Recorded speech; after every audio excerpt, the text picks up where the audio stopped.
without government backing. The bipartisan group Building America's Future is hoping to help reverse the economy's job losses by pushing for new funding for infrastructure projects.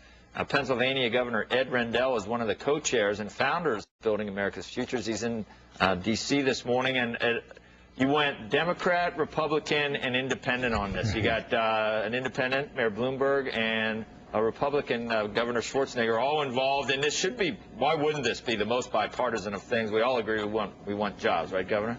No question. And infrastructure has traditionally been bipartisan, and some of the leading conservatives in the Congress, Senator Imhoff, Congressman Micah, Republicans are also for increased infrastructure spending as a way to create new jobs. We were down for the jobs summit on Thursday with Secretary Geithner, Valerie Jarrett, and others. And one thing we did get sort of the gist of, Governor, was that the government would like to grease the skids, but really maybe let the private sector do more because of deficit concerns. They've done a lot so far.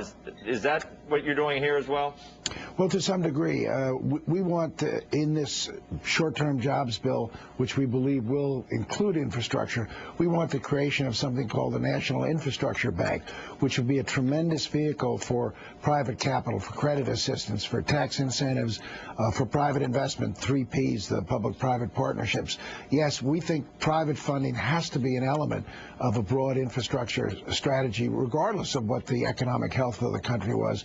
But certainly now, when we're worried about the debt and deficits, private funding has to be a part. Did that surprise you on Friday, the best report in 22 months?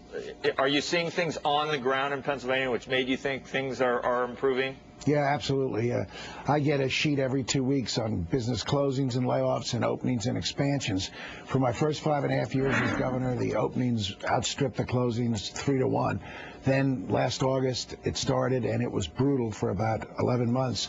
But the last 2 months or so, openings and expansions have been holding their own with closing and layoffs. Is that because you've seen fewer closings or because you've seen a big surge in openings? A little both. When I say openings, it's not just openings, it's expansions.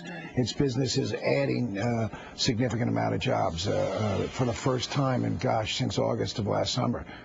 But we're worried now that, we don't want to take 2 steps forward and 3 steps back, and nobody knows whether this was a 1-month thing or whether it's the beginning of a trend. But do you think that small businesses, Governor, are hesitant or uncertain about whether they should hire now based on some of the things that are happening in Washington that they can't plan for, whether it's health care or cap and trade or the EPA or take your pick, taxes going up? There may be some element of that, but I think it's overdone. I think the main reason small business isn't hiring is because they can't get credit. They can't get loans.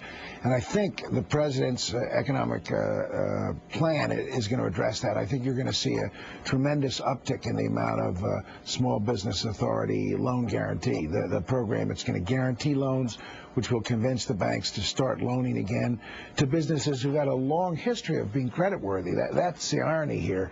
It's not that anybody's asking the banks to make bad loans. We're asking them to make good loans that they used to make with regularity to businesses that have a good balance sheet. So I think that's the element of what the president's doing that will help small businesses the most. But don't underestimate the power of infrastructure, because what people forget, they think of major construction companies at the site. But what Building America's Future wants everyone to focus on is the orders that flow from infrastructure spending to concrete companies, to asphalt companies, to steel companies, to businesses big, mid-size, and small alike. Infrastructure produces a lot of goods. We have to manufacture stuff to repair a bridge. We have to manufacture stuff to build a mass transit rail spur. And that impacts so many different forms of our economy. Governor, you know more about this than I ever will, but it seems to me one of the simplest forms of getting investment back in the United States isn't being talked about, and that's just a straight investment tax credit for investment put in place in the 50 states. I'm not talking about investment tax credit where you can go and build a plant in China. I'm talking about investment tax credit, to put a plant in Pennsylvania or New York or Texas. Or how come nobody talks about those things anymore? Well, interestingly, it's a great idea. I've seen it work on a smaller scale in Pennsylvania itself. And interestingly, it was an idea that was discussed first by Senator Kerry in his 2004 campaign, and then by President Obama and Hillary Clinton in the 2008 campaign. It was a big campaign issue.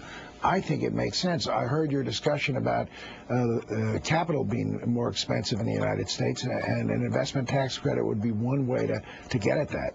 All right, Governor, we appreciate your time. We know you got to run. I think you're going on one of our our sister networks. Give them our best on Mocha Joe. Tell them good morning. Remember, guys, infrastructure. Got it. All right. Coffee. All right. Thank you. See you later. All right, up next, UBS America CEO Robert Wolf recently met with the president at his job summit. We're going to ask him about what advice he gave the president.